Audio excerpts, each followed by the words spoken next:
ಸರಿ. ಏನಾಯ್ತು ನೋಡ್ರಿ. ಹಾ ಏನಾಯ್ತು? ಪ್ರೇತ್ಯ ಅಸ್ಮಾಲ್ ಲೋಕಾದ ಮೃತ ಭವಂತಿ ಅಂತ ಬೆಳಗ್ಗೆ ಹೇಳಿದ್ವಿ ಪಾಠದಲ್ಲಿ.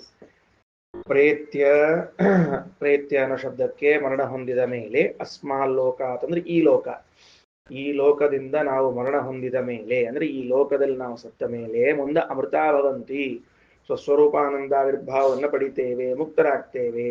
ಅತಿಮುಚ್ಚ ಧೀರಾಹ ಅಂತದ ಲಿಂಗದೇಹವನ್ನು ಕಳೆದುಕೊಂಡು ಅಂತೂ ಅರ್ಥ ಹೇಳಿತ್ತು. ಈಗೇನಾಯ್ತು? ಇಷ್ಟು ಮೋಕ್ಷೋಪಯೋಗಿಯಾದ ಜ್ಞಾನ ಅಂತಂದ ಮೇಲೆ ಹಂಗಾರೆ ಅದನ್ನ ನಾವು ಇನ್ನೂ ಹೆಚ್ಚು ತಿಳ್ಕೋಬೇಕು, ತಿಳಿಲಿಕ್ಕೆ ಆಗ್ತದ, ಅಥವಾ ಅದನ್ನ ಪೂರ್ಣವಾಗಿ ತಿಳಿಬೇಕು ಅಂತ ಆಸೆ ಬಂದ್ರೆ, ನತತ್ರ ಚಕ್ಷುರ್ಗಚ್ಚತಿ ನವಾಗಚ್ಚತಿ ನೋ ಮನಃ ಎಂಬ 3ನೇ ಮಂತ್ರದಿಂದ ಬ್ರಹ್ಮದೇವರು ರುದ್ರದೇವರಿಗೆ ಹೇಳ್ತಾ ಇದ್ದಾರೆ, ಭಗವಂತನು ಇಂದ್ರಿಯಗಳನ್ನು ನಿಯಮಿಸುತ್ತಾನೆ ಎಂಬುವ ಸಾಮಾನ್ಯ ಜ್ಞಾನ ಮಾಡಿಕೊಳ್ಳುವುದಷ್ಟೇ ನಮ್ಮ ಯೋಗ್ಯತೆ ಹೊರತಾಗಿ ಪೂರ್ಣವಾಗಿ ಅದರ ವಿಶೇಷಗಳೊಂದಿಗೆ ಹೆಂಗ್ ಪ್ರೇರಣಾ ಮಾಡ್ತಾನ, ಅದಕ್ಕೆ ದೇವತೆಗಳಲ್ಲಿದ್ದು ಪ್ರೇರಣಾ ಮಾಡ್ತಾನ, ಜಡವಾದ ಇಂದ್ರಿಯಗಳಲ್ಲಿದ್ದು ಪ್ರೇರಣಾ ಮಾಡ್ತಾನ, ಪ್ರಾಣದೇವರಲ್ಲಿದ್ದು ಪ್ರೇರಣಾ ಮಾಡ್ತಾನ, ಇಷ್ಟೆಲ್ಲಾ ಅಂಶಗಳನ್ನು ನಾವು ತಿಳಿಲಿಕ್ಕೆ ಸಾಧ್ಯವಿಲ್ಲ. ಯಾಕೆಂದ್ರೆ ಅದರ ಸೌಂದರ್ಯ ಅದು. ಯಾವುದರ ಬ್ಯೂಟಿ ಅದು ಅಂದ್ರೆ ಆ ಭಗವಂತನ ಮಹಿಮೆಯನ್ನ ಪೂರ್ಣವಾಗಿ ತಿಳಿಯಲಾಗುವುದಿಲ್ಲ ಅನ್ನುವುದೇ ಅದರ ಸ್ವಭಾವ, ಅದರ ಸೌಂದರ್ಯ. ಏನು? ಹಿಮಾಲಯ ಪರ್ವತವನ್ನು ನೋಡಿದೆವು ಅಂತನ್ನುವುದು ನೋಡದೇ ಇರೋ ಭಾಗ ಹೆಚ್ಚಿದ್ರೇನೆ ನೋಡಿದೆವು ಅನ್ನೋದಕ್ಕೆ ಸೌಂದರ್ಯ ಅದ. ಅದಕ್ಕೆ ಹಿಮಾಲಯ ಮೇರೋ ರೂಪಂ ವಿಪಶ್ಚಿತ ಪಶ್ಯಂತೋಪಿ ನ ಪಶ್ಯಂತಿ, ಶ್ರೀಮದಾಚಾರ್ಯ ಭಾಷೆದಲ್ಲಿ ಹೇಳ್ತಾರ. ಮೇರು ಪರ್ವತ ನೋಡಿದ್ದೀರಾ? ಹಿಮಾಲಯ ನೋಡಿದ್ದೀರಾ? ಓ ಅಂತಾನ. ಎಲ್ಲಿ ನೋಡಿದ್ರಿ? ನಾವು ಹೋಗೋ ಬದ್ರಿ ಗುಡಿಗೆ ಹೋಗಿ ಬಂದದ್ದು ಎಷ್ಟು ದಾರಿ ಅಷ್ಟೇ ನೋಡಿರ್ತೀವಿ. ನೋಡದೇ ಇದ್ದದ್ದು ಇನ್ನೂ 1000 ಇರ್ತದ. ಅದರದೇ ಸೌಂದರ್ಯ ಅದು, ನೋಡಿದ್ದು ನೋಡದೇ ಇದ್ದದ್ದು. ಹಾಗೆ ಸಾಕಲ್ಲೇನ ಅಜ್ಞೇಯತ್ವ ಅಂತನ್ನೋದೇ ಭಗವಂತನ ಮಹಿಮೆಯ ಗುಣ. ಅದು ಸಂಪೂರ್ಣವಾಗಿ ತಿಳಿದುಕೊಳ್ಳಿಕ್ಕಾಗೋದಿಲ್ಲ ಅನ್ನುವುದು ಭಗವಂತನ ಮಹಿಮೆಯ ಒಂದು ಗುಣ. ಅದನ್ನು ಬಿಡಿಸ್ಲಿಕ್ಕೆ ಹೊರಡ್ತಾರೆ. ನ ತತ್ರ ಚಕ್ಷುರ್ಗಚ್ಚತಿ ನವಾಗಚ್ಚತಿ ನೋ ಮನಃ, ತತ್ರ ಚಕ್ಷು ನಗಚ್ಚತಿ, ಅಲ್ಲಿ ಕಣ್ಣು ಹೋಗುವುದಿಲ್ಲ. ಕಣ್ಣು ಹೋಗೋದಿಲ್ಲ ಅಂದ್ರೆ, ಅಲ್ರಿ ಸ್ವಾಮಿ ದೇವರ ಪ್ರತ್ಯಕ್ಷ ಗಮ್ಯ ಅಲ್ಲೇ ಅಲ್ಲ, ನೀವು ಕಣ್ಣು ಹೋಗಂಗಿಲ್ಲ ಅಂತ ಹೇಳಿ ಕೂತ್ಕೊಂಡ್ರೆ ಕಣ್ಣಿಗೆ ಕಾಣ ಸಂದೇವೇನ್ರ? ಇಲ್ಲ. ಭಗವಂತನು ಕಣ್ಣಿಗೆ ಕಾಣುವುದಿಲ್ಲವಾದ ಮೇಲೆ ನತತ್ರ ಚಕ್ಷುರ್ಗಚ್ಚತಿ ಅಂತ ಹೇಗೆ ಹೇಳಿದ್ರಿ ಅಂತ ಕೇಳಬೇಡ್ರಿ. ಅದಕ್ಕೆ ರಾಯರಂತಾರ, ಅಭಿಮಾನ್ಯಧಿಕರಣ ನ್ಯಾಯವನ್ನ ಮರಿಬೇಡ್ರಿ ಅಂತಾರ. ಅಭಿಮಾನ್ಯಧಿಕರಣ ನ್ಯಾಯ ಅಂದ್ರೆ ಕಣ್ಣಿಗೆ ಅಭಿಮಾನಿಗಳಾದ ಸೂರ್ಯ, ಕಣ್ಣಿಗೆ ಅಭಿಮಾನಿಗಳಾದ ದೇವತೆಗಳು ಕೂಡ ಭಗವಂತನನ್ನ ಪೂರ್ಣವಾಗಿ ತಿಳಿಯಲಾರರು. ನತತ್ರ ಚಕ್ಷುರ್ಗಚ್ಚತಿ. ಅರ್ಥ ಆಯ್ತಾ? ಅಭಿಮಾನಿ ದೇವತೆಗಳು ತಿಳಿಯಲಾರರು. ಚಕ್ಷುಹು ಅನ್ನೋ ಶಬ್ದ ಇಂದ್ರಿಯಕ್ಕೆ ಹೇಗಿದೆಯೋ ಇಂದ್ರಿಯಾಭಿಮಾನಿಗಳಲ್ಲೂ ಪ್ರಯೋಗ ಇದೆ. ಏನು ಗುಡಿಯಾಚಾರ್ಯರೇ, ಏನ್ ಸಮಾಚಾರ? ಕಣ್ಣು ಅನ್ನುವ ಶಬ್ದ ಅವೇನು ಕಣ್ಣನ್ನಿದ್ದಾನ ಅವಂಗೂ ಅದ, ಗೊತ್ತಿಲ್ಲ ಕಣ್ಣನ್ ಅಂತ ಹೇಳಿ. ತಮಿಳೊಳಗ ಕಣ್ಣನ್ ದೇವನ್ ಟಿ ಅಂತ ಬರ್ತಿತ್ತು ಹಿಂದಕ್ಕೆ, ಅದು ಸೂರ್ಯ ದೇವನ ಛ ಅಂತ ಅರ್ಥ. ಪ್ರಭಾಕರ್ ಹೌದಿಲ್ರಪ್ಪ, ಕಣ್ಣನ್ ದೇವನ್ ಟಿ ಅಂತ ಬರ್ತಿತ್ತಿಲ್ಲ. ಮತ್ತೆ ಅವ ಕಣ್ಣನ್ ದೇವಂಟಿ ಅಂದ್ರೆ ಕಣ್ಣಿಗೆ ಅಭಿಮಾನಿಯಾದ ದೇವತಾ ಅವ, ತಮಿಳಿನೊಳಗವ. ಅವ ಅಂದ್ರೆ ಸೂರ್ಯ ಅಂತ ಅರ್ಥ. ಸೂರ್ಯನಿಗೆ ಹಂಗೆ ಕರಿತಿದ್ರು, ಕಣ್ಣನ್ ದೇವನ್ ಅಂತ ಕರಿತಿದ್ರು. ಅಂದ ಮೇಲೆ ಕಣ್ಣಿಗೆ ಅಭಿಮಾನಿಯಾಗಿರುವಂತಹ ದೇವತೆ ಸೂರ್ಯ, ಅವನೂ ಕೂಡ ಭಗವಂತನ ಮಹಿಮೆಯನ್ನ ತಿಳಿಯಲಾರ. ಹೌದಿಲ್ರಿ? ದುರ್ಕೆಳಚಾರ ಏನ್ ಪ್ರಶ್ನೆ? ಏನು? ಭಗವಂತನ ಮಹಿಮೆಯನ್ನು ಸಂಪೂರ್ಣವಾಗಿ ತಿಳಿಯದೆ ಇರುವಿಕೆ ಅಂತ ಅನ್ನುವುದೇ ಅದು ಮಹಿಮೆಗೆ ಒಂದು ಗುಣ. ಅದು ಅಗಾಧತೆಯನ್ನು ವ್ಯಕ್ತಪಡಿಸ್ತದ. ಅಗಾಧತೆಯನ್ನ ಸಾಫ್ಟ್ವೇರ್ ಮುಗಿಯಂಗೆ ಬರ್ತಾನೆ ಇರ್ತದ, ಬರ್ತಾ ನಿನ್ಯಾಗ ಇವತ್ತು ಬಂದಿರ್ತದ ಸಾಫ್ಟ್ವೇರು. ನಾವು ಹಾರ್ಡ್ವೇರ್ನಾಗ ಕೂತಿರ್ತೀವಿ ಇನ್ನು ಅಲ್ಲೇ. ಅದಕ್ಕೆ ಸುಟ್ಟಿಗೆ ಗುದ್ಲಿ ಸಲಕಿ ತಗೊಂಡು ಕೂತಿರ್ತೀವಿ ಅಷ್ಟೇ. ಇನ್ನು ಹೌದು, ಹಾರ್ಡ್ವೇರ್ ಒಳಗೆ ಸಾಫ್ಟ್ವೇರ್ ಬೇರೆ ಇದ್ದ ನಾವು. ಆದ್ದರಿಂದ ನೋಡ್ರಿ ಏನಾಯ್ತು? ನತತ್ರ ಚಕ್ಷುರ್ಗಚ್ಚತಿ ನ ವಾಗ್ಗಚ್ಚತಿ. ಮಾತನಾಡಿ ಮಾತನಾಡಿ ಹೇಳಿ ಹೇಳಿ ಹೇಳಿ ಭಗವಂತನ ಮಹಿಮೆಯನ್ನ ಮುಗಿಸಿಬಿಡುತ್ತೇನೆ. ಹೇಳಿ ಹೇಳಿ ಹೋಗ್ಬಿಟ್ರು ಅಂತ ಆಗ್ತಾರೆ ಹೊರತಾಗಿ ಮುಗಿಸಿದ್ರು ಅಂತ ಆಗೋದಿಲ್ಲ. ಪಾಪ ಮಾತಾಡ್ಕೋತೆ ಹೋಗ್ಬಿಟ್ರು ನೋಡ್ರಿ ಅವ್ರು ಅಂತ ಹಿಂಗೆ ಆಗ್ಬೇಕಾಗ್ತದೆ ಹೊರತಾಗಿ ಭಗವಂತನ ಮಹಿಮನ್ನ ಹೇಳಲಿಕ್ಕೆ ಸಾಧ್ಯ ಆಗುವುದಿಲ್ಲ. ನವಾಗಚ್ಚತಿ. ವಾಗೀಂದ್ರಿಯದ ಅಭಿಮಾನಿ ದೇವತೆಯೂ ಕೂಡ ಹೋಗಲಾರ. ನೋ ಮನಃ. ಬಿಡ್ರಿ, ಸೈಲೆಂಟ್ ಆಗ್ಬಿಡ್ತೀನಿ, ಕೀಪ್ ಸೈಲೆನ್ಸ್ ಅಂತ ಸುಮ್ಮನೆ ಕೂತ್ಬಿಡ್ತೀನಿ. ಮೌನದಿಂದ ಮನಸ್ಸಿನಿಂದ ಭಗವಂತನನ್ನ ತಿಳಿಲಿಕ್ಕೆ ಹೋಗ್ತೀನಿ ಅಂದ್ರೆ ನೋ ಮನಃ. ಸ್ವತಃ ಮನಸ್ಸಿಗೆ ಅಭಿಮಾನಿಗಳಾದ ರುದ್ರದೇವರನ್ನ ಎದುರಿಗೆ ಕೂಡಿಸಿ ಹೇಳ್ತಾರೆ ಬ್ರಹ್ಮದೇವರು, ನೋ ಮನಃ ಮನಸ್ಸಿನ ಅಭಿಮಾನಿ ರುದ್ರದೇವರೇ ನೀವು ಕೂಡ ಭಗವಂತನನ್ನ ತಿಳಿಯಲಾರಿರಿ. ಇಷ್ಟು ಚಂದ ಪಾಠ ಹೇಳ್ತಾರೆ ಗುರುಗಳು ಶಿಷ್ಯರಿಗೆ, ತಿಳಿತೇನು? ನ ತತ್ರ ಚಕ್ಷುರ್ಗಚ್ಚತಿ ನ ವಾಗ್ಗಚ್ಚತಿ ನೋ ಮನಃ ನ ವಿದ್ಮ ನ ವಿಜಾನೀಮಃ. ಎರಡೆರಡು ಸರ್ತಿ ನಮಗ್ ಗೊತ್ತಿಲ್ಲ ಯಥೈತದನು ಶಿಷ್ಯಾತ್. ಇದನ್ನ ನಾವು ನಿಮಗ್ ಹೆಂಗ್ ಹೇಳಬೇಕು ಅಂತ ನಮಗ್ ಗೊತ್ತಿಲ್ಲ. ಭಗವಂತನ ಇಂದ್ರಿಯ ನಿಯಾಮಕತ್ವವನ್ನು ನಿಮಗ್ ಹೆಂಗ್ ತಿಳಿಸ್ಬೇಕು ಅಂತ ನಮಗ್ ಗೊತ್ತಿಲ್ಲ. ಎರಡ್ ಸರ್ತಿ ಯಾಕೆ ರೇಚರ? ಒಂದ್ಸರ್ತಿ ಹೇಳ್ಸಾಕಾಗಿ ನೀನು ಹುಡುಕುದ ಬೇಡ ಅಂತ ಹೇಳ್ಸ ಅಂತಿರ್ಲ. ಮೊದಲೇ ಸ್ಪೆಲ್ಲಿಂಗು ಅದ ಎರಡನೇ ಸ್ಪೆಲ್ಲಿಂಗು ಅದ, ಮತ್ತೆ ಯಾಕೆ ಬೇಡದ್ರಿಪ? ಏನ್ರಿ ಶ್ರೀನಿವಾಸ್, ಮೊದಲನೇ ಸರ್ತಿ ಸ್ಪೆಲ್ಲಿಂಗ್ ಬ್ಯಾಡ್ ಆದ್ರೆ ಬೇರೆ ಇರ್ತದೆ, ಅದೇನು ಎರಡನೇ ಸರ್ತಿ ಬ್ಯಾಡ್ ಆಗ್ತದೆ ಇರ್ತದೆ. ರಘುತ್ ಮಚಾರ ಬಹಳ ಗಂಭೀರವಾಗಿ ಕೂತಿರ ಪಾಠಕ್ಕೆ, ಮನ್ಯಾಗ ಊಟ ಮಾಡ್ರಿ ಇವತ್ತ. ಅದಕ್ಕೆ ಹೇಳಿದ್ರು ಇಲ್ಲ ಅಲ್ರಿ, ಅಷ್ಟು ಗಂಭೀರ ಕೂತಿ ಸರಾಫ್ ಅವ್ರ ಅಷ್ಟು ಗಂಭೀರ ಕೂತಿರ ಅರ್ಥ. ಅದಕ್ಕೆ ನವಿಜಾರಿ ನೋಡ್ರಿ ಯಾವಾಗ ಗಂಭೀರ ಕೂತಿರ್ತಾರೆ ಅರ್ಥ ಆಗ್ತಿಲ್ಲ.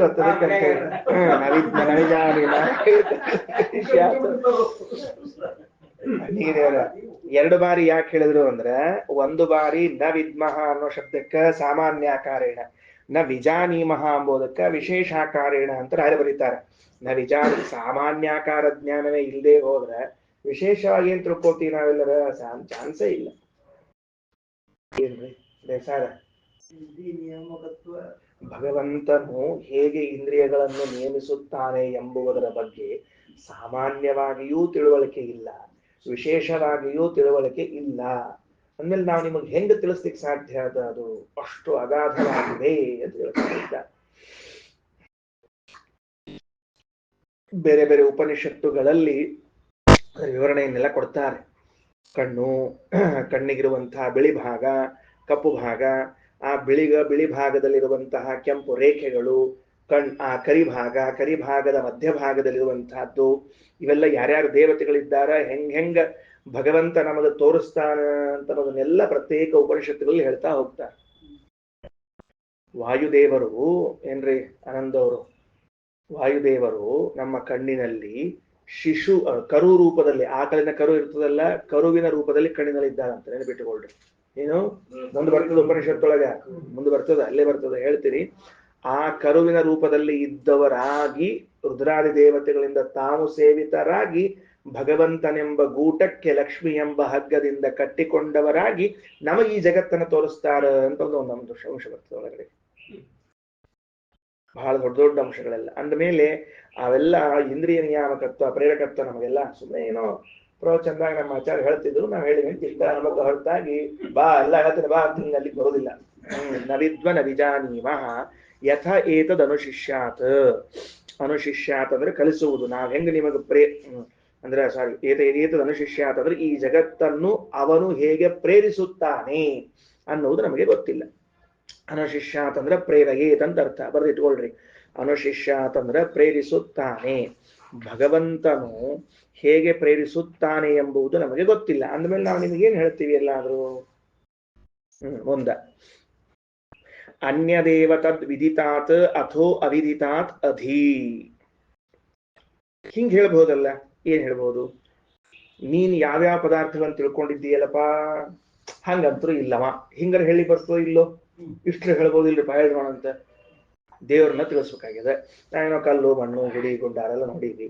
ನೀ ಯಾವ್ಯಾವ ಪದಾರ್ಥಗಳನ್ನ ನೋಡಿದ್ದೀಯಲ್ಲ ಆ ಪದಾರ್ಥದಂತೆ ಭಗವಂತ ಇಲ್ಲ ಅಂತ ಇಷ್ಟ ಹೇಳ್ಬಿಟ್ರೆ ಮುಗಿದು ಹೋಗ್ತಿಲ್ಲ ಅಂದ್ರೆ ಹಂಗೆ ಹೇಳಿ ಬರಂಗಿಲ್ರಿ.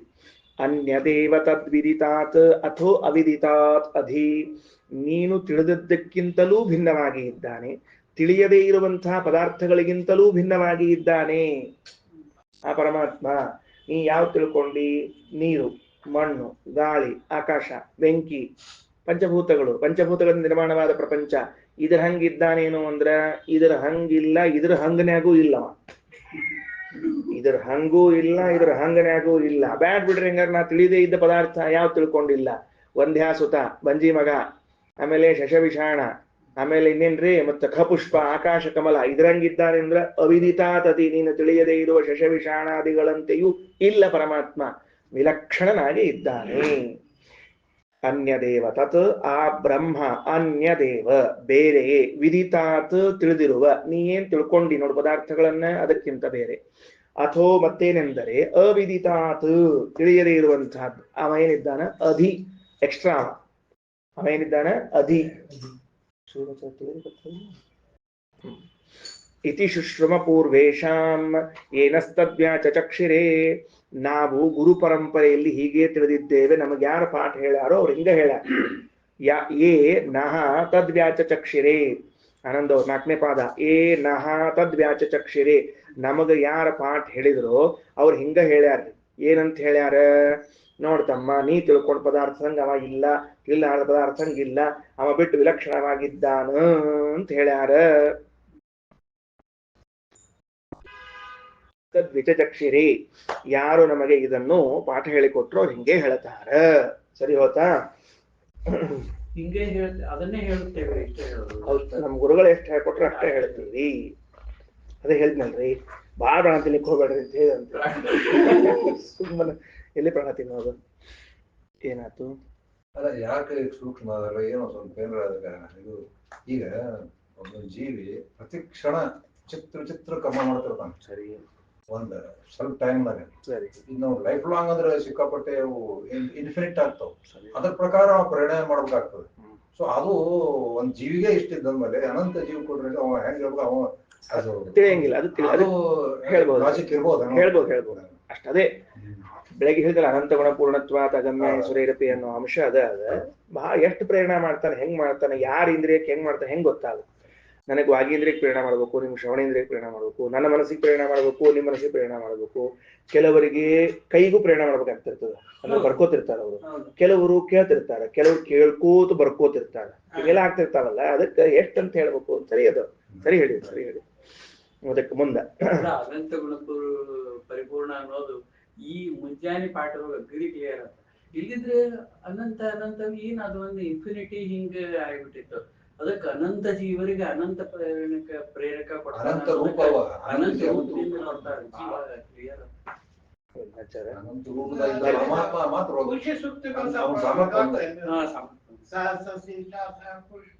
ಅವ್ರು ಬಂದು ಹೇಳಿದ್ರು ಆನಂದ ಹೇಳಿದ್ರು ಹೇಳ್ರಿ ಏನ್ ಸಮಸ್ಯೆ ಇಲ್ಲ ಹೇಳ್ಬಹುದು ರೂಪಗಳು ಬೇರೆ ನೆನಪಿಟ್ಟುಕೊಳ್ರಿ ಮತ್ತೆ ಕನ್ಫ್ಯೂಸ್ ಮಾಡ್ಕೋಬೇಡ್ರಿ ಅನಂತ ರೂಪಗಳು ಬೇರೆ ಅನಂತ ಗುಣಗಳು ಬೇರೆ ನಾವೀಗ ಗುಣಗಳ ಬಗ್ಗೆ ಹೇಳಿಕೊಳ್ತಿಲ್ಲ ರೂಪಗಳ ಬಗ್ಗೆ ಹೇಳಿಕೊಳ್ತಿದ್ದೀವಿ ಮರಿಬೇಡ್ರಿ ಯಾಕೆ ಹೆಂಗೆ ನೀವು ಹೇಳಿದ್ದು ಇದು ಅಲ್ಲ ಅಂದ್ರೆ ರೂಪಗಳು ಹೇಳಬಾರ್ದು ಅನ್ನೋ ಉದ್ದೇಶ ಅಲ್ಲ ಯಾವ ಅಂಶದಲ್ಲಿ ಚರ್ಚೆ ಆಗ್ಲಿಕ್ಕತ್ತದ ಅಂದ್ರ ಅನಂತ ಗುಣ ಪರಿಪೂರ್ಣ ಅಂತಂದಾಗ ಅನಂತ ಗುಣಗಳನ್ನ ಎಲ್ಲಿಂದ ತರ್ತೀರಿ ಅನ್ನೋ ಪ್ರಶ್ನೆ ಬರ್ಲಿಕ್ಕತ್ತದ ಇರೋ ಎಷ್ಟು ಗುಣ 24 ಗುಣ ತಾರ್ಕಿಕ ಎಣಿಸಿದ್ 24 ನಾವ್ ಇನ್ನೊಂದು 24 ಎಣಿಸಿ ಅಂತ ಇಟ್ಕೊಳ್ರಿ 48 ಗುಣ ಮ್ಯಾಕ್ಸಿಮಮ್ 50 ಗುಣ ಏನ್ರಿ ದೇಸಾರ 50 ಗುಣ ಅಂತ ಇಟ್ಕೊಳ್ರಿ 50 ಗುಣದ ಮುಂದೆ 51ನೇ ಗುಣ ಎಲ್ಲದ ಹಂಗಾರೆ ಇದ್ದ 50ನ್ನ ನೀವು ಅನಂತ ಮಾಡ್ಬೇಕು ಈಗ ಇದ್ದ 50 ಅನಂತ ಮಾಡ್ಬೇಕಾದ್ರೆ ಹೆಂಗ್ ಮಾಡ್ಲಿಕ್ಕೆ ಸಾಧ್ಯದ ಅಂತಂದ್ರೆ ಪ್ರತಿಯೊಂದು ಪ್ರತಿಬಿಂಬನೂ ಬೇರೆ ಬೇರೆ ಬೇರೆ ಪ್ರತಿಬಿಂಬ ಬೇರೆ ಆದ ಕೂಡಲೇ ಬಿಂಬನಾಗಿರುವಂತಹ ಭಗವಂತ ಭಿನ್ನ ಒಂದೊಂದು ರೂಪಗಳು ಬೇರೆ ಬೇರೆ ಆ ಪ್ರತಿಬಿಂಬಕ್ಕೆ ಪ್ರೇರಣೆ ಮಾಡುವ ಆನಂದ ಬೇರೆ ಈ ಪ್ರತಿಬಿಂಬಕ್ಕೆ ಆನಂದ ಬೇರೆ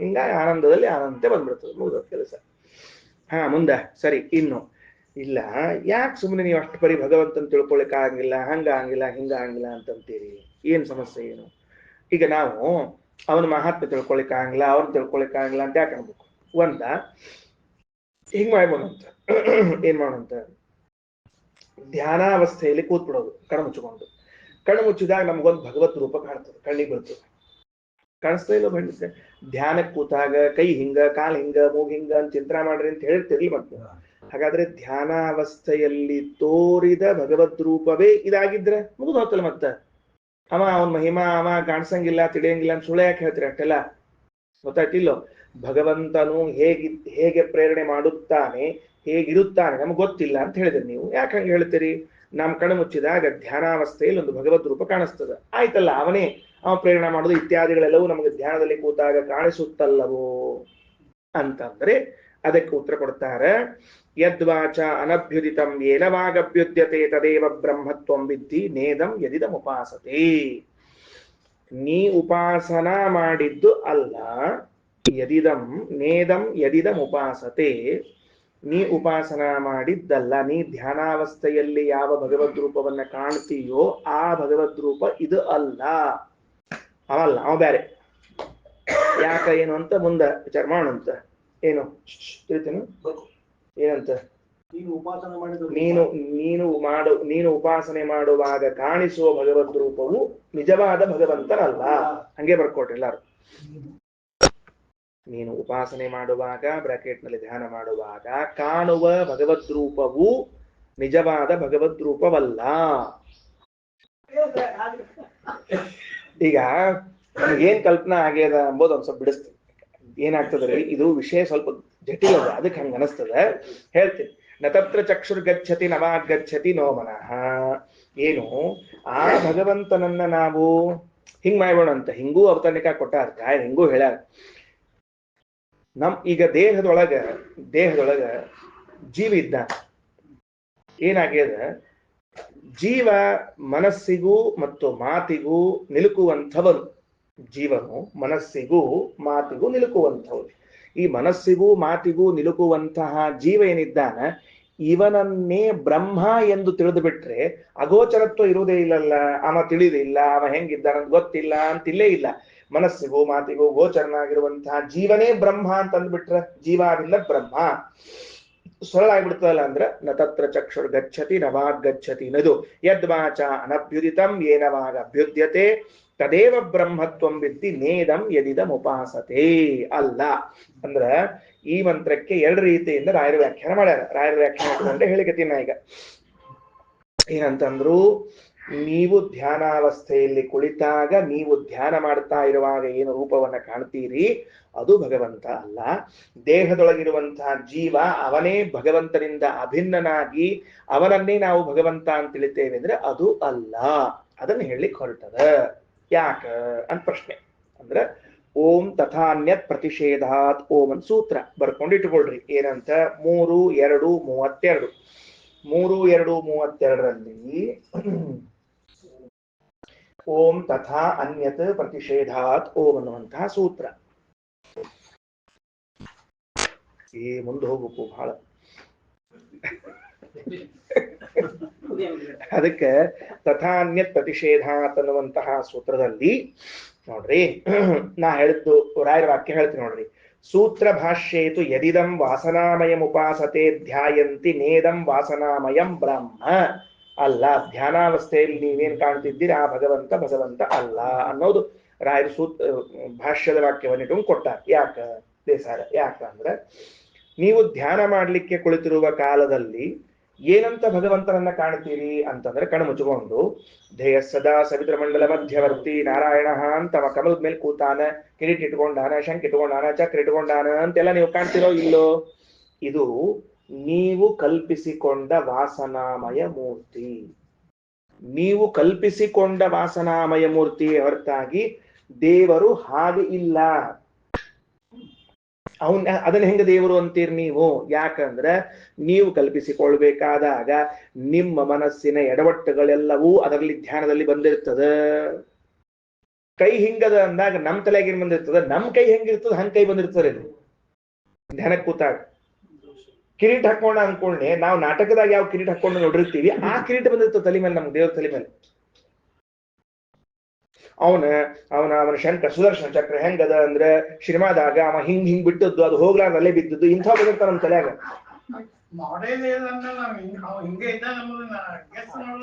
ಅಲ್ಲ, ನೀವು ಪುರಾಣದಾಗ ಕೇಳಿದ್ದು ಶಾಸ್ತ್ರದಾಗ ಕೇಳಿದ್ದು ಅಂತ ಬಂತಲ್ಲ, ಅದಕ್ಕೆ ಹೇಳಿದ್ದು. ಈಗ ಪುರಾಣ ಶಾಸ್ತ್ರದಾಗ ಕೇಳಿದ್ದು ಸಹಿತ ಅಲ್ಲ, ಮಹೇಶಾಚಾರ ಅಲ್ಲ. ಸಂಚಿಂತಗೆ ಭಗವತಶ್ಚರಣಾರವಿಂದಂ ಅಂದಾಗ ನೀವೇನ್ ಚಿಂತನೆ ಮಾಡ್ತೀರಿ? ಭಗವಂತನ ಚರಣಾರವಿಂದ ಹೇಳ್ರಿ ನೋಡಂತ ಒಂದ್ಸರ್ತಿ. ಬರುವುದೇ ಇಲ್ಲ, ಚಾನ್ಸೇ ಇಲ್ಲ ನಿಮಗೆ ಬರ್ಲಿಕ್ಕೆ. ಆದ್ರಿಂದ ನೇದಂ ಯದಿದಂ ಉಪಾಸತೆ, ನೀವು ತಿಳ್ಕೊಂಡದ್ದು ಯಾವುದು ಭಗವದ್ ರೂಪ ಅಲ್ಲ, ಅಷ್ಟೇ ವಿಷಯ. ಮತ್ತೇನದು ಅಂದ್ರೆ ವಾಸನಾಮಯವಾದ ಪ್ರತಿಮಾ, ತದಂತರ್ಗತನಾಗಿ ಅವ್ಯಕ್ತನಾಗಿ ಅಚಿಂತ್ಯಾದ್ಭುತವಾದ ಭಗವದ್ ರೂಪ ಉಂಟು, ದಿವ್ಯಮಂಗಳ ವಿಗ್ರಹ ಉಂಟು. ಅದಲ್ಲದು ವಾಸನಾಮಯ ಪ್ರತಿಮಾ ಅದಷ್ಟೇ. ಹೆಂಗ ಕಲ್ಲಿನ ಪ್ರತಿಮಾ ಅದನೋ, ಕಟಗಿ ಪ್ರತಿಮಾ ಅದನೋ, ಹಂಗ ನೀವು ಧ್ಯಾನಕ್ಕೆ ಕೂತಾಗ ವಾಸನ ಅಂದ್ರೆ ಸಂಸ್ಕಾರದಿಂದ ಜನ್ಯವಾದ ಪ್ರತಿಮಾ. ಶಾಸ್ತ್ರವನ್ನು ಶ್ರವಣ ಮಾಡಿರ್ತೀರಿ, ಅಲ್ಲಲ್ಲಿ ತೀರ್ಥಕ್ಷೇತ್ರಗಳಿಗೆ ಹೋಗಿರ್ತೀರಿ, ಆ ಭಗವದ್ ರೂಪಗಳನ್ನು ಕಂಡಿರ್ತೀರಿ, ಅಂದ್ರೆ ಪ್ರತಿಮೆಗಳನ್ನ ಕುತ್ಕೊಂಡು ಕಣ್ಣು ಮುಚ್ಚಿಕೊಂಡಾಗ ಹಂಗ ಕಾಣಿಸ್ತಿರ್ತೀವಿ. ಹೊರತಾಗಿ ವಾಸ್ತವದಲ್ಲಿ ಇದ್ದ ಭಗವಂತ ಕಾಣಿಸೋದಿಲ್ಲ. ಅದಕ್ಕೆ ತಥಾ ಅನ್ಯತ್ ಪ್ರತಿಷೇಧಾತನ ಸೂತ್ರದೊಳಗೆ ನೀವು ಧ್ಯಾನ ಮಾಡೋ ಕಾಲಕ್ಕೆ ನೋಡಿದ್ದಲ್ಲ. ಯಾಕಂದ್ರೆ ನಮ್ಮ ಮನಸ್ಸಿನಾಗ ನೂರಾರು ದೋಷಗಳ ಬರಿ, ಆ ಸಂಸ್ಕಾರದಿಂದ ಹುಟ್ಟಿದ ಭಗವದ್ ರೂಪದೊಳಗೂ ನೂರಾರು ದೋಷಗಳಿರ್ತಾವ. ಅಂತಹ ದೋಷಿಕ ರೂಪ ಕಾಣಿಸ್ಬೇಕೇನ್ ನಮಗ? ಮತ್ತ ಅಲ್ಲ, ಲಿಂಗ ದೇಹ ಇರುವಂತ ಮನಸ್ಸು ಹೌದು, ಲಿಂಗ ದೇಹ ಎಲ್ಲ ಮನಸ್ಸು ಲಿಂಗ ದೇಹದಲ್ಲಿ ಇದೆ. ಅದೇ ಒಂದು ಸ್ವರೂಪ ದೇಹದಲ್ಲಿ ಮನಸ್ಸು ಬೇರೆ ಅದ, ಲಿಂಗ ದೇಹದಲ್ಲಿ ಮನಸ್ಸೇ ಇದೆ. ವಾಟ್ಸಪ್ ನೋಡೋ ಸ್ಕ್ರೀನ್ ಶಾಟ್ಸ್, ಅದು ನಂತರ ಅದಕ್ಕೆ DP, ಆಮೇಲೆ ಸ್ಟೇಟಸ್ ಇದೆ. ಯದ್ವಾಚ, ಅದಕ್ಕೆ ಹಂಗ ಹೆಂಗ್ ತಿಳ್ಕೊಬೇಕು ಭಗವಂತನನ್ನ ಅಂದ್ರೆ, ಯದ್ವಾಚ ಅನಭ್ಯುದಿತಂ ಏನವಾಗ ಅಭ್ಯುದ್ಯತೆ. ಬಹಳ ಚಂದ, ಬಹಳ ಚಂದ. ಯಾವ ಭಗವಂತನನ್ನು ಮಾತಿನಿಂದ ಪೂರ್ಣವಾಗಿ ಹೇಳಲು ಸಾಧ್ಯವಿಲ್ಲ, ಆದರೆ ಆ ಮಾತು ಯಾರಿಂದ ಪ್ರೇರಿಸಲ್ಪಡ್ತದೋ ಅವನೇ ಬ್ರಹ್ಮ. ನನ್ನ ಮಾತು ಯಾರನ್ನ ಹೇಳಲಿಕ್ಕೆ ಆಗೋದಿಲ್ಲ, ಆ ಮಾತು ಯಾರಿಂದ ಆಡ್ಲಿಕ್ಕೆ ಶುರು ಮಾಡ್ತದೋ ಅವನೇ ಬ್ರಹ್ಮ.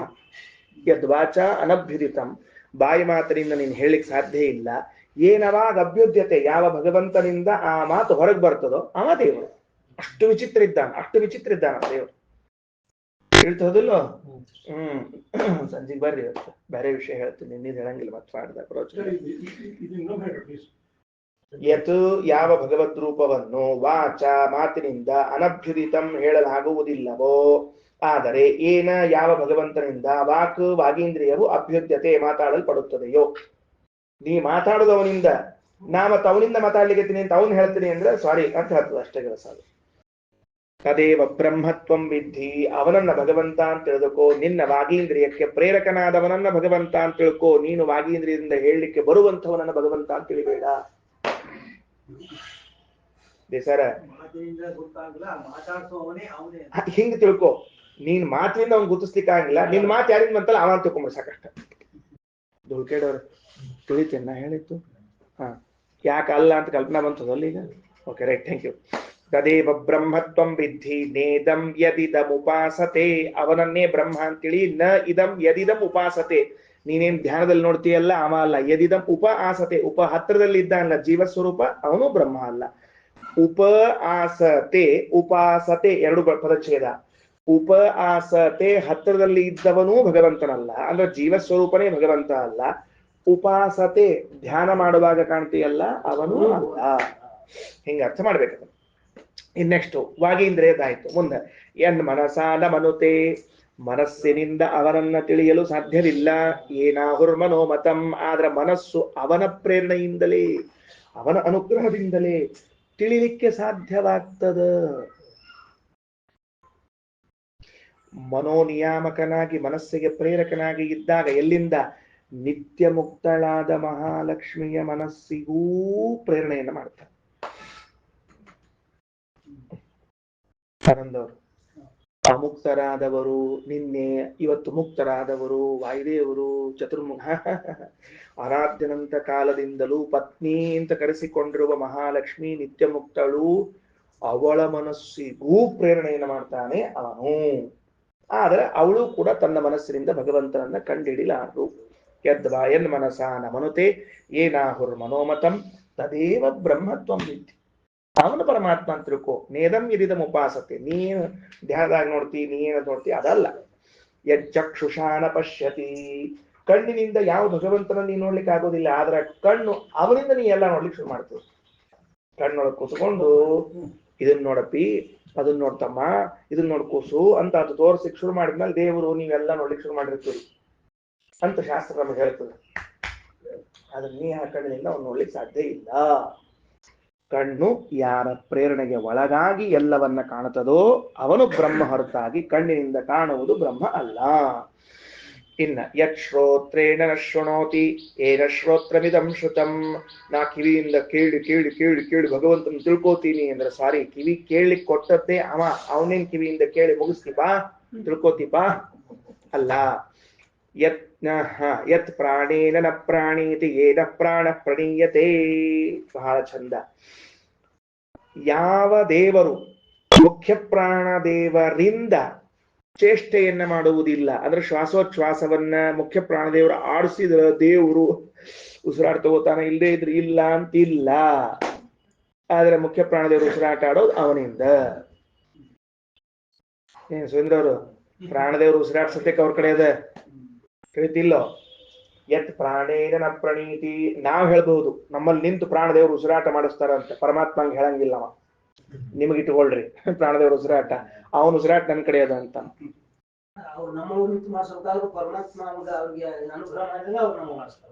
ಅದು ಬಂದಿಲ್ಲ ಈಗ, ಆ ವಿಷಯ ಬಂದಿಲ್ಲ. ನಮ್ ಬಂದದ್ದೇನದ ಅಂದ್ರ ಪ್ರಾಣದೇವರು ಜಗತ್ತಿನಲ್ಲಿ ಇದ್ದವರೆಲ್ಲರಿಗೂ ಶ್ವಾಸೋಚ್ಛ್ವಾಸ ಮಾಡಿಸ್ತಾರೆ, ಹಂಗಾರ ಪರಮಾತ್ಮಗೂ ಮಾಡಿಸ್ತಾರೇನು ಅಂದ್ರೆ ಇಲ್ಲ. ಇಷ್ಟ ಬಂದ ವಿಷಯ, ಈ ಅಂಶ ಅಷ್ಟ ಇಲ್ಲ.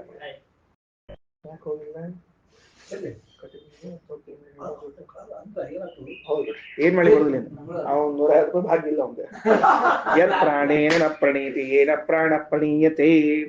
ಯಾರಿಂದ ಪ್ರಾಣದೇವರು ಚೇಷ್ಟ, ಪ್ರಾಣ ಅಂದ್ರೆ ಚೇಷ್ಟ, ಮುಖ್ಯ ಪ್ರಾಣದೇವರಿಂದ ಯಾರು ಚೇಷ್ಟೆಗೆ ಒಳಗಾಗುವುದಿಲ್ಲ, ಆದ್ರೆ ಮುಖ್ಯ ಪ್ರಾಣದೇವರು ಅವನಿಂದ ಚೇಷ್ಟೆಗೆ ಒಳಗಾಗ್ತಾರ. ತಿಳ್ಕೊಡ್ರಿ. ನೇದಂ ಯದಿದಂ ಉಪಾಸತೆ. ಮುಗೀತು, 9 ಮಂತ್ರ ಮುಗೀತು, ಒಂದು ಖಂಡ ಆಯ್ತು. ಕೆಳಗ ಒಂದು ಭಾಷ್ಯ ಉಳ್ಕೊಂಡದ ನೋಡ್ರಿ, ಏನಂತಾರ. ಯಃ ಪ್ರಾಣಸ್ಯ ಪ್ರಣೇತ, ಅಲ್ಲಿ ವಾಕ್ಯಕ್ಕೆ ಬರ್ಬೇಕೀಗ. ಬೆಳಗ್ಗೆ ಸರ್ವಜ್ಞಂ ಸರ್ವಶಕ್ತಿಂಚ ಸರ್ವದೋಷ ವಿವರ್ಜಿತಂ ತನಕ ಹೇಳಿದ್ದೆ. ಪ್ರಶ್ನೆ ಕೇಳಿದ್ರು, ಉತ್ತರ ಹೇಳಿಕ್ ಹೊರಟು ಕೂಡ್ಲೆ ಬ್ರಹ್ಮದೇವರು ಧ್ಯಾನ ಮಾಡಿ ಭಗವಂತನನ್ನು ಉತ್ತರ ಹೇಳಿದ್ರು ಅಂತ ಹೇಳಿದ್ದೆ. ಹೌದಾ? ಸರಿನಾ? ಮುಂದೆ ನೆಕ್ಸ್ಟ್. ಯಹ ಪ್ರಾಣಸ್ಯ ಪ್ರಣೇತ ಚಕ್ಷುರಾದೇಶ್ಚ ಪ್ರಣೇತ ಅಂತ ಅರ್ಥ. ಸರಿನಾ? ಯಾವ ಭಗವಂತನು ಪ್ರಾಣದೇವರಿಗೆ ಪ್ರಣೇತ, ಚೇಷ್ಟಾಪ್ರದನಾಗಿದ್ದಾನೆ, ಚಕ್ಷುರಾದಿ ಇಂದ್ರಿಯಗಳಿಗೂ ಪ್ರಣೇತ ಪ್ರೇರಕನಾಗಿದ್ದಾನೆ, ಸರ್ವಶಃ ಎಲ್ಲಾ ರೀತಿಯಿಂದಲೂ ಎಲ್ಲಾ ಅವಸ್ಥೆಯಲ್ಲೂ ಇಂದ್ರಿಯಗಳಿಗೂ ಪ್ರಾಣದೇವರಿಗೂ ಆಗಿದ್ದಾನೋ. ಅಗಮ್ಯ ಸರ್ವದೇವೈಶ್ಚ, ಎಲ್ಲ ದೇವತೆಗಳಿಂದ ಅಗಮ್ಯನೆನಿಸಿದ್ದಾನೋ. ಯಾಕ? ಪರಿಪೂರ್ಣತ್ವ ಹೇತುತಃ, ಪರಿಪೂರ್ಣನಾಗಿದ್ದಾನೆ ಎಂಬ ಕಾರಣದಿಂದ. ಭಗವಂತನು ಯಾಕೆ ದೇವತೆಗಳಿಂದ ತಿಳಿಲಿಕ್ಕಾಗ್ತಿಲ್ಲ ಅಂದ್ರೆ ಅವನು ಪರಿಪೂರ್ಣನಾಗಿದ್ದಾನೆ.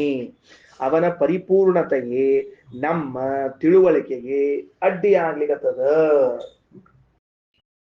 ಯಾಕ ಅಂದ್ರ ನಾವು ಅಪೂರ್ಣರಾಗಿರುವ ನಾವು ಪೂರ್ಣವಾದ ವಸ್ತುವನ್ನ ತಿಳಿಯಲು ಪ್ರಾಯ ಮ್ಯಾಕ್ಸಿಮಮ್ ಮೋಸ್ಟ್ಲಿ ಸಾಧ್ಯವಿಲ್ಲ, ಅಥವಾ ಕನ್ಫರ್ಮ್ಲಿ ಸಾಧ್ಯವಿಲ್ಲ.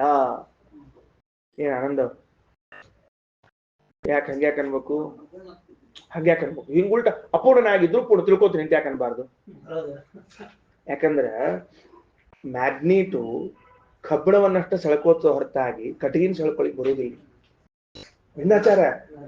ಮ್ಯಾಗ್ನೀಟು ಕಬ್ಬಿಣ, ಸೂಜಿ, ಪಿನ್ನು, ತಗಡಿನ ತುಂಡು ಇವನ್ ತಗೋತದ ಹೊರತಾಗಿ ಕಟಗಿ ತುಂಡು, ಪೇಪರ್ ತುಂಡು ತಗೋತದೆ ಇಲ್ಲ. ಅಂದ್ಮೇಲೆ ನಮ್ಮಲ್ಲಿರುವಂತಹ ಅಪರಿಪೂರ್ಣತೆಯನ್ನಷ್ಟ ಕ್ಯಾಚ್ ಮಾಡ್ತಾ ಹೊರತಾಗಿ ಪೂರ್ಣತೆಯನ್ನು ಕ್ಯಾಚ್ ಮಾಡೋದಿಲ್ಲ. ಮ್ಯಾಗ್ನೆಟ್ ಹಂಗದ, ಏನ್ ಮಾಡಿ ಬರೋದಿಲ್ಲ. ಆದುದರಿಂದಲೇನೆ ಅವ ಪೂರ್ಣನಾಗಿ ಇದ್ದದ್ರಿಂದಲೇ ನಮಗೆ ಗೊತ್ತಾಗವಲ್ತಾಗೇದ ಇದರ ವ್ಯವಸ್ಥೆ ಉಪನಿಷತ್ತಿನ.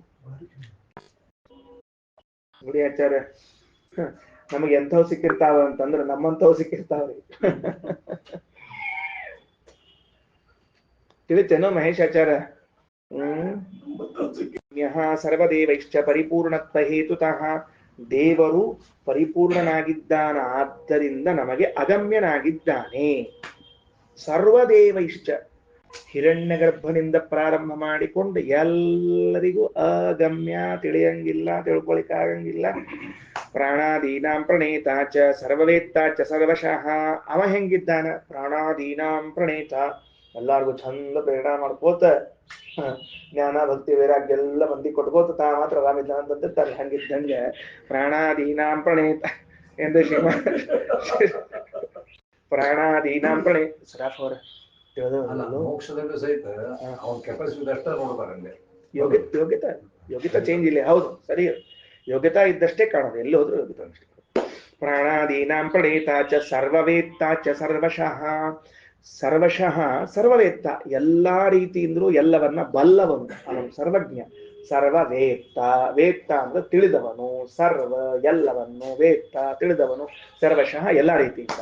ಸರ್ವೋತ್ತಮಶ್ಚ, ಸರ್ವತ್ರ ಎಲ್ಲಾ ಕಡೆಗಳಲ್ಲೂ ಅವ ಸರ್ವೋತ್ತಮನೇ. ಅವತಾರ ಮಾಡಿದಾಗ ಸರ್ವೋತ್ತಮ ಅಲ್ಲ, ಮೂಲ ರೂಪದ ಸರ್ವೋತ್ತಮ, ರಾಮದ ಸರ್ವೋತ್ತಮ ಇದ್ದ, ಕೃಷ್ಣದ ಸರ್ವೋತ್ತಮ ಇದ್ದಿದ್ದಿಲ್ಲ, ಹಿಂಗೆಲ್ಲ ಅಂತ ತಿಳ್ಕೊಳಕ್ ಹೋಗ್ಬೇಡ್ರಿ. ಸರ್ವತ್ರ ಸರ್ವೋತ್ತಮ ಸ ವಿಷ್ಣು ರೀತಿ ಧಾರ್ಯತಾಂ, ಅವನನ್ನು ವಿಷ್ಣು ಎಂಬುದಾಗಿ ತಿಳಿದುಕೋ. ಮುಗೀತು, ಇಂದ್ರಿಯ ಪ್ರೇರಕತ್ವ ಕಾರ್ಯಕ್ರಮ ಮುಗೀತು. ಈಗ ಇನ್ನೊಂದು ಪರಸ್ಪರ ಅವ್ರವ್ರು ಮಾತಾಡ್ಕೋತಾರೆ. 2ನೇ ಖಂಡದಾಗ 5 ಮಂತ್ರದಲ್ಲಿ ಬಹಳ ಚಂದವ. 5 ಮಂತ್ರದಾಗ ಗುರು ಶಿಷ್ಯರಿಬ್ರು ಮಾತಾಡ್ಕೋತಾರ. ಅದನ್ನೇನೆಂಬುದನ್ನ ಹೇಳೋಣ ಅಂತ. ಈಗ ಇಷ್ಟೊತ್ತಿನವರೆಗೆ ಇಂದ್ರಿಯಗಳು, ಇಂದ್ರಿಯಾಭಿಮಾನಿ ದೇವತೆಗಳು ಯಾರನ್ನ ತಿಳಿಯುವುದಿಲ್ಲ, ಅಂಥವನ ಬ್ರಹ್ಮ ಅವನು ತಿಳ್ಕೊಳಿಕ್ ಸಾಧ್ಯ ಇಲ್ಲ ಅಂತ ಹೇಳಿದ್ರೆ, ಈಗ ತಮ್ಮ ಕಕ್ಷೆಗೆ ಬರ್ತಾರೆ. ಈಗ ಯಾರಿಬ್ರು ಕೂತಾರಲ್ಲ ಅವರಿಬ್ಬರ ಪಕ್ಷದಲ್ಲಿ ಇಟ್ಟುಕೊಂಡು ಇದೇ ವಿಷಯವನ್ನು ಹೇಳ್ತಾರೆ.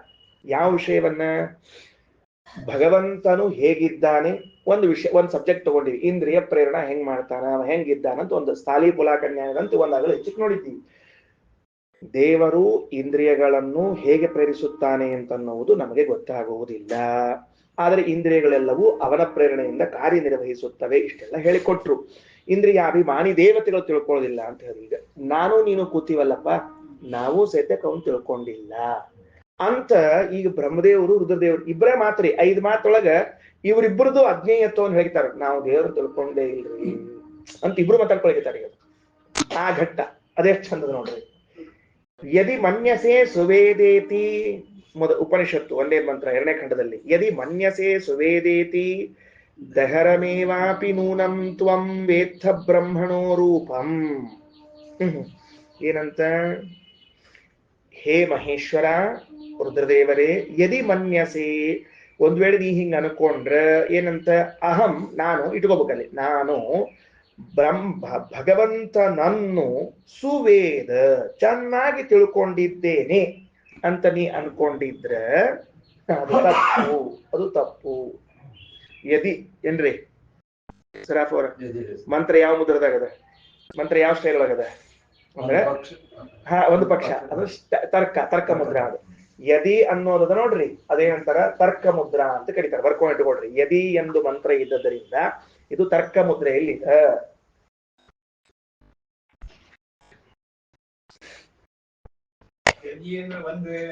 ಒಂದು ವೇಳೆ ಎಂಬುದು ತರ್ಕ ಮುದ್ರ. ಪ್ರಪಂಚೋ ಯದಿ ವಿದ್ಯೇತ ನಿವರ್ತೇತ ನ ಸಂಶಯ ಮಾಯಾ ಮಾತ್ರಮಿದಂ ದ್ವೈತಂ ಅದ್ವೈತಂ ಪರಮಾರ್ಥತಃ ಬರ್ತದ ಮುಂದ. ಎಲ್ಲಿ? ಮಾಂಡೂಕೋಪನಿಷತ್ನಲ್ಲಿ. ಅಲ್ಲೂ ತರ್ಕ ಮುದ್ರಾ ಹೇಳ್ಯಾರ. ಯಾವ ಮುದ್ರಾ ರೀ? ಪ್ರಶ್ನ ಮುದ್ರಾ, ತರ್ಕ ಮುದ್ರಾ, ನಿರ್ಧಾರಣ ಮುದ್ರಾ, ಇವೆಲ್ಲ ಇರ್ತಾವ್ರಿ ಮಂತ್ರದವ್ರು. ಇದು ತರ್ಕ ಮುದ್ರಾ. ಯದಿ ಮನ್ಯಸೇ ಸುವೇದೇತಿ, ದುರ್ಕೇಡಾಚಾರ, ನಾ ತಿಳ್ಕೊಂಡೇನ್ರಿ ದೇವ್ರನ್ನ ಅಂತ ನೀ ಅನ್ನೋದಾದ್ರೆ, ದಹರಮೇವಾಪಿ ನೂನಂ ತ್ವಂ ವೇತ್ಥ ಬ್ರಹ್ಮಣೋ ರೂಪಂ. ಒಂದ್ ಹನಿ ತಿಳ್ಕೊಂಡಿಯಪ್ಪಿ, ಅಷ್ಟೇ ನೀವು ತಿಳ್ಕೊಂಡು. ದಹರಮೇವಾಪಿ ನೂನಂ ತ್ವಂ ವೇತ್ಥ, ಇಷ್ಟು ಭಾರಿ ತಿಳ್ಕೊಂಡಿ, ಇಷ್ಟೇ ತಿಳ್ಕೊಂಡಿರ್ತೀನಿ, ಅದಕ್ಕಿಂತ ಹೆಚ್ಚಿಗೆ ತಿಳ್ಕೊಂಡಿಲ್ಲ. ದಹರ ಅಂದ್ರೆ ಅಲ್ಪ, ಸೂಕ್ಷ್ಮ ಅಂತ ಅರ್ಥ. ದಹರಂ ಸ್ವಲ್ಪ ತಿಳ್ಕೊಂಡಿದ್ದಿ, ತ್ವಂ ನೂನಂ ದಹರಮೇವ ಅಲ್ಪಮೇವ ಬ್ರಹ್ಮಣೋ ರೂಪಂ ವೇತ್ಥ. ಯಾಕೆ ಹಂಗಂತೀರಿ ಅಂದ್ರೆ, ಅವ ಅನಂತನಾದದ್ದರಿಂದ ನೀ ತಿಳ್ಕೊಂಡಿದ್ದು ಕೂಡ ಎಷ್ಟಿರ್ತದ ಅಂದ್ರೆ ಸ್ವಲ್ಪ ಇರ್ತದೆ. ನೀ ತಿಳ್ಕೊಂಡದ್ದು ಎಷ್ಟಿರ್ತದ ಅಂದ್ರೆ ಸ್ವಲ್ಪ ಇರ್ತದ. ಸಮುದ್ರಕ್ಕೆ ಹೋಗಿ ಬಕೀಟ್ನ್ಯಾಗ ನೀರ್ ತಗೊಂಡ್ ಬಂದ್ ಹಾಕಿದ್ನಂತ, 10 ಬಕೆಟ್ ನೀರ್ ಹಾಕಿದ್ನಂತ, ಸಮುದ್ರ ಖಾಲಿ ಆತ್ ನೋಡ್ರಿ ಅನ್ನಂತ. 10 ಬಕೆಟ್ ಖಾಲಿ ಆಗ್ಯದಪ್ಪಿ ಅಂದ್ರಂತ. 10 ಬಕೆಟ್ ಖಾಲಿ ಆಗ್ಯದ, ನಾ ಎಲ್ಲಿಲ್ಲ ಅಂದಿನಿ, ಖಾಲಿ ಆಗಿಲ್ಲ ಅಂತ ಸಿಟ್ಟು ಬರ್ತಾರೆ ಅವ್ರು. 10 ಬಕೆಟ್ ಖಾಲಿ ಆಗ್ಯದ ಏನ್ರಿ ಶ್ರೀನಿವಾಸ್? 10 ಬಕೆಟ್ ಅಷ್ಟೇ ಖಾಲಿ ಆಗ್ಯದ. ಕರೆಕ್ಟ್, ಎಸ್ ಅಷ್ಟೇ. ದಹರಮೇವಾಪಿ ನೂನಂ ತ್ವಂ ವೇತ್ಥ. ತಿಳಿತೇನೋ? ಯದಿ ಮನ್ಯಸೆ ಸುವೇದೇತಿ, ಓ ರುದ್ರದೇವರೇ, ನಾನು ಭಗವಂತನನ್ನ ಚೆನ್ನಾಗಿ ತಿಳಿದಿದ್ದೇನೆ ಅಂತ ಅನ್ಕೊಂಡಿದ್ರೆ ಸ್ವಲ್ಪೇ ತಿಳ್ಕೊಂಡಿದ್ದೀನಿ. ಯಾಕ? ಆದ್ರಿಂದ ಏನ್ ಮಾಡ್ಬೇಕು ಗೊತ್ತೇನೋ? ನೀ ಸ್ವಲ್ಪೇ ತಿಳ್ಕೊಂಡದ್ರಿಂದಾಗಿ ಯದಸ್ಯತ್ವಂ ಯದಸ್ಯ ದೇವೇಶು ಅಥನು ಮೀಮಾಂಸ್ಯಮೇವತೆ, ಮತ್ತೆ ಭಗವಂತನನ್ನ ತಿಳಿಲಿಕ್ಕೆ ಪ್ರಾರಂಭ ಮಾಡು. ಸ್ವಲ್ಪ ತಿಳ್ಕೊಂಡೆ, ಆದ್ರಿಂದ ನಿನ್ನಲ್ಲಿ ಇರುವ, ನನ್ನಲ್ಲಿ ಇರುವ, ಎಲ್ಲರಲ್ಲಿ ಇರುವಂತಹ ಭಗವಂತನನ್ನು ಮತ್ತೆ ತಿಳಿಯಲು ಪ್ರಾರಂಭಿಸು, ಉಪಕ್ರಮಿಸು. ಮೀಮಾಂಸ್ಯಮೇವತೆ, ಮೀಮಾಂಸ ಅಂದ್ರೆ ವಿಚಾರ ಮಾಡ್ಲಿಕ್ಕೆ ಶುರು ಮಾಡಿ. ಮತ್ತೀಗ ನೀ ಇಷ್ಟು ದಿವಸದವರೆಗೆ ಏನ್ ತಿಳ್ಕೊಂಡಿದ್ದೀಯಲ್ಲ, ಅದೆಲ್ಲ ಇಷ್ಟ ಅದ, ಇದು ಬಹಳ ಅದ, ಮತ್ ಶುರು ಮಾಡಿ ತಿಳಿಲಿಕ್ಕೆ. ಏನು? ಸುಧಾಮಂಗಳ ಆದ ಕೂಡಲೇ ಪೆಟ್ಟಿಗೆಗೆ ಕಟ್ಟಿಟ್ಟು ಪುಸ್ತಕ ಮ್ಯಾಲ ಇಡಬೇಡ, ಓದ್ಲಿಕ್ಕೆ ಶುರು ಮಾಡು. ನಮ್ಮ ಆಚಾರ್ಯ ಹೇಳ್ತಿದ್ರು, ನಮ್ಮ ಗುರುಗಳು ಹೇಳ್ತಿದ್ರು. ಅದನ್ನ ಬರೀ ನವರಾತ್ರಿಗೆ ದೊಡ್ಡ ದೇವ್ರ ಪೂಜಾಕ್ಕ ವೇದವ್ಯಾಸರ ಪೂಜಾಕ್ಕೆ ಇಡ್ಲಿಕ್ಕೆ ಹೋಗ್ಬೇಡಪ್ಪಿ ತೆಗಿ ನಮ್ಮ ಆಚಾರ. ಏನ ಅದು ಆಚಾರ ಮಂಗಳ ಹೋದ್ರೆ ಪುಸ್ತಕ ಕಟ್ಟಿ ಮೇಲೆ ಎತ್ತಿಟ್ಬಿಡುದ್ರಿ. ಯಾಕಂದ್ರೆ ವೇದವ್ಯಾಸರ ಪೂಜಾಕ್ ಬೇಕಾಗ್ತದೆ, ಮತ್ತೆ ಸರಸ್ವತಿ ಪೂಜಾಕ್ಕ ಇನ್ನೊಂದು ಕಾಪಿ ಇರಂಗಿಲ್ಲ ಆಮೇಲೆ. ಇನ್ನೊಂದು ಕಾಪಿ ಇದ್ರೆ ಬರುತ್ತೆ.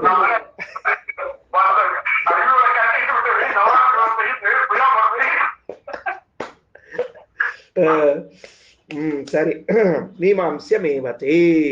ಸರಿ, ಅರ್ಥ ಆಯ್ತಾ ಈಗ ಅಂತ ಹೇಳಿ? ಓಕೆ, ಶ್ರೀಕೃಷ್ಣಾರ್ಪಣಮಸ್ತು.